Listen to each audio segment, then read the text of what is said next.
Hello ವೀಕ್ಷಕರೇ, ನಮಸ್ಕಾರ. ನಿತ್ಯಸ್ cooking ಚಾನಲ್ಗೆ ಸ್ವಾಗತ. ಇವಾಗ ನಾನಿಲ್ಲಿ ಹುಣಸೆ ಹಣ್ಣನ್ನ ತಗೊಂಡಿದ್ದೀನಿ. ಒಂದು ನಿಂಬೆಹಣ್ಣು ಗಾತ್ರದಷ್ಟು ಹುಣಸೆ ಹಣ್ಣನ್ನ ಬಿಸಿ ನೀರಲ್ಲಿ ನೆನೆಸಿಕ್ಕಿದ್ದೀನಿ. ಈ ತರ ಹುಣಸೆ ಹಣ್ಣನ್ನ ಚೆನ್ನಾಗಿ ಕಿವುಚ್ಕೊಳ್ಬೇಕು.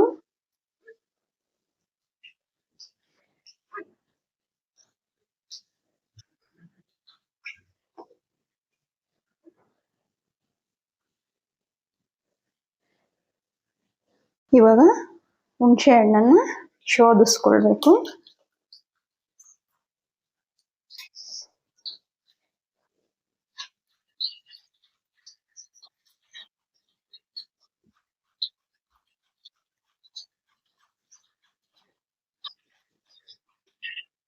ನೋಡಿ, ಹುಣಸೆ ಹಣ್ಣನ್ನ ಚೆನ್ನಾಗಿ ಈ ತರ ಶೋಧಿಸ್ಕೊಂಡಿದ್ದೀನಿ. ಹುಣಸೆ ಹಣ್ಣಲ್ಲಿ ಕಲ್ಲು ಕಡ್ಡಿ ಎಲ್ಲ ಇರುತ್ತೆ, ಹಾಗಾಗಿ ಶೋಧಿಸ್ಕೊಂಡು ತಗೊಂಡ್ರೆ ಒಳ್ಳೇದು. ಇವಾಗ ಹುಣಸೆ ಹಣ್ಣಿನ ರಸ ರೆಡಿ ಆಯ್ತು.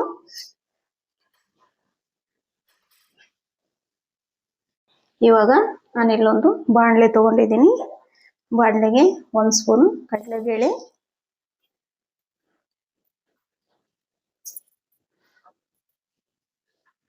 ಹಾಗೇನೆ 1 ಸ್ಪೂನು ಉದ್ದಿನಬೇಳೆ,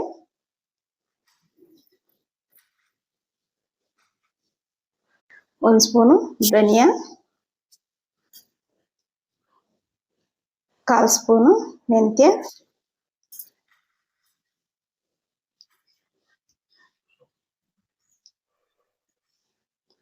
ಹಾಗೇನೆ 1 ಸ್ಪೂನು ಜೀರಿಗೆ. ಇದನ್ನೆಲ್ಲ ಹಾಕಿ ಚೆನ್ನಾಗಿ ಡ್ರೈ ರೋಸ್ಟ್ ಮಾಡ್ಕೊಳ್ಬೇಕು.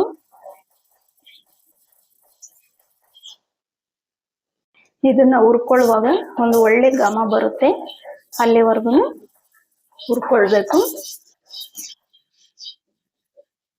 ಇವಾಗ ಸ್ವಲ್ಪ ಕರಿಬೇವು, ಹಾಗೇನೆ ಖಾರಕ್ಕೆ ಎಷ್ಟು ಬೇಕೋ ಅಷ್ಟು ಮೆಣಸಿನ್ಕಾಯಿನ ಹಾಕ್ತಾ ಇದ್ದೀನಿ. ಇದನ್ನು ಕೂಡ 2 ನಿಮಿಷ ಹುರ್ಕೊಳ್ಳೋಣ.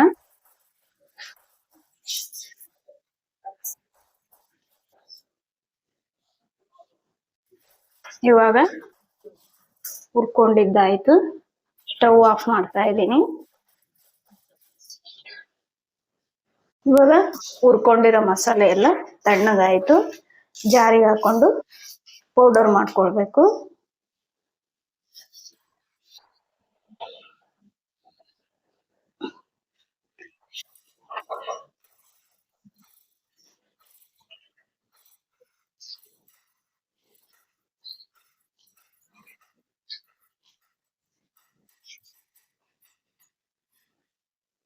ಇವಾಗ ಪೌಡರು ರೆಡಿ ಆಯ್ತು.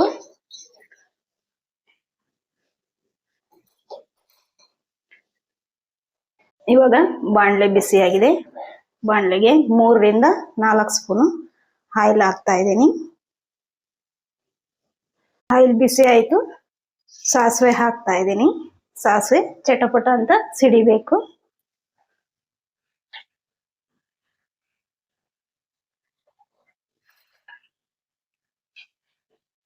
ಸಾಸಿವೆ ಸಿಡಿತಾ ಇದೆ. ಜೀರಿಗೆ ಹಾಕ್ತಾ ಇದ್ದೀನಿ. ಸ್ವಲ್ಪ ಹಿಂಗು, ಜಜ್ಜಿಟ್ಕೊಂಡಿರೋನ ಬೆಳ್ಳುಳ್ಳಿನ ಹಾಕ್ತಾ ಇದ್ದೀನಿ. ಜಜ್ಜಿಟ್ಕೊಂಡಿದ್ದೀನಿ ಬೆಳ್ಳುಳ್ಳಿನ.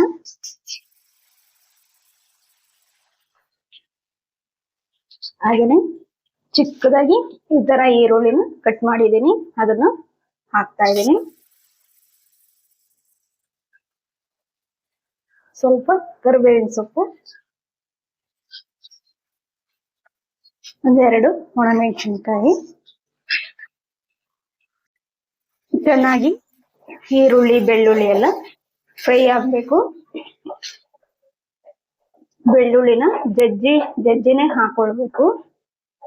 ತುಂಬಾನೇ ಚೆನ್ನಾಗಿ ಟೇಸ್ಟ್ ಬರುತ್ತೆ. ಈರುಳ್ಳಿನೂ ಹಾಕಿದ್ರು ಕೂಡ ಟೇಸ್ಟ್ ತುಂಬಾನೇ ಚೆನ್ನಾಗಿರುತ್ತೆ. ಈರುಳ್ಳಿ ಎಲ್ಲ ಚೆನ್ನಾಗಿ ಫ್ರೈ ಆಗ್ಬೇಕು. ಈರುಳ್ಳಿ ಮೆತ್ತಗಾಗೋವರೆಗೂ ಫ್ರೈ ಮಾಡ್ಕೊಳ್ಬೇಕು ಆಯಿಲಲ್ಲಿ. ಬೆಳ್ಳುಳ್ಳಿನ ಜಜ್ಜಾಕಿರೋದ್ರಿಂದ ತುಂಬಾನೇ ಚೆನ್ನಾಗಿ ಘಮ ಬರ್ತಾ ಇದೆ.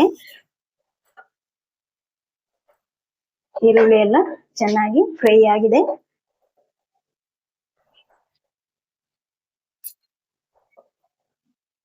ಇವಾಗ ಅವಾಗಲೇ ಪೌಡರ್ ಮಾಡ್ಕೊಂಡಿದ್ನಲ್ಲ ಅದನ್ನ ಹಾಕ್ತಾ ಇದ್ದೀನಿ. ಹಾಗೆ ಸ್ವಲ್ಪ ಅರಿಶಿನ,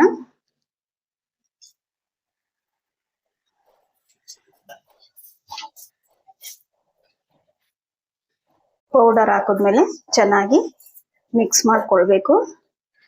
ಪೌಡರ್ ಹಾಕಿದ್ಮೇಲೆ ತುಂಬಾನೇ ಚೆನ್ನಾಗಿ ಪರಿಮಳ ಬರ್ತಾ ಇದೆ.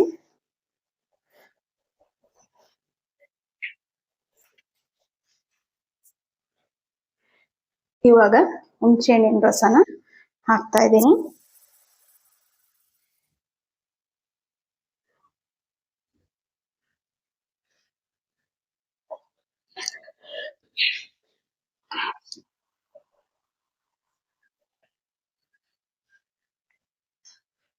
ಹುಣಸೆಹಣ್ಣಿನ ರಸ ಹಾಕಿದ್ಮೇಲೆ ಚೆನ್ನಾಗಿ 3 ರಿಂದ 4 ನಿಮಿಷ ಚೆನ್ನಾಗಿ ಕುದಿಸ್ಕೊಳ್ಬೇಕು. ಅನ್ನಕ್ಕೆ ಚಪಾತಿಗೆಲ್ಲ ಈ ಹುಣಸೆಹಣ್ಣು ಗೊಜ್ಜು ತುಂಬಾನೇ ಚೆನ್ನಾಗಿರುತ್ತೆ. ಅನ್ನದ ಜೊತೆಗೆ ತುಂಬಾ ಅಂದ್ರೆ ತುಂಬಾನೇ ಚೆನ್ನಾಗಿರುತ್ತೆ.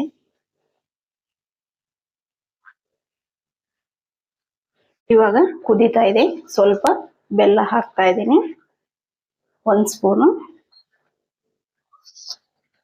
ಹಾಗೇನೆ ರುಚಿಗೆ ತಕ್ಕಷ್ಟು ಉಪ್ಪು. ಎಲ್ಲ ಚೆನ್ನಾಗಿ ಮಿಕ್ಸ್ ಮಾಡಬೇಕು.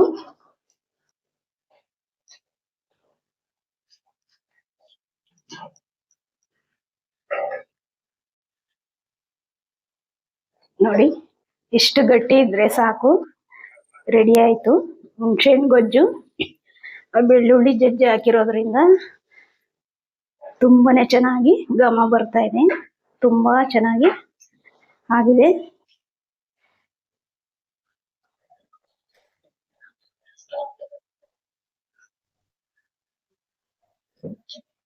ಬಿಸಿ ಬಿಸಿ ಅನ್ನದ ಜೊತೆಗೆ ಈ ಹುಣಸೆಹಣ್ಣು ಗೊಜ್ಜು ಹಾಕೊಂಡು ತುಪ್ಪ ಹಾಕೊಂಡು ತಿಂತಾ ಇದ್ರೆ ಇನ್ನು ತಿನ್ಬೇಕು ಅನಿಸ್ತಾ ಇರುತ್ತೆ.